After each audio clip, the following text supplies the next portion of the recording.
Martesa ka nevojë për gomë që fshin. Pasi u martua i biri, prindi shkoi ta bekon në shtëpinë e tij. Pasi u ul kërkoi nga ai ta sjellë një fletë dhe një laps. I biri ju përgjigj: "Në byron time kam shumë gjëra, por për momentin nuk kam laps dhe fletore.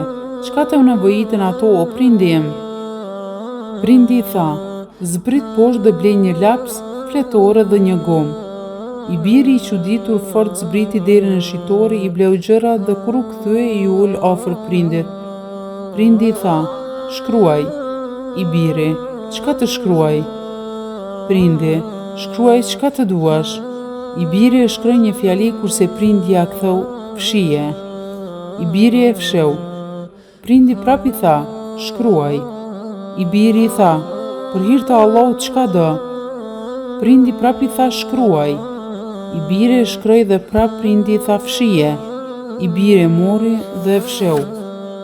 Pastaj prap i tha: "Shkruaj." I biri i tha: "Për hir të Allahut të kërkoj të më tregosh, pse të veproj kështu?" Prindi i tha: "Shkruaj" dhe ai prap shkroi dhe në fund e urdhëroi ta fshij dhe e fsheu.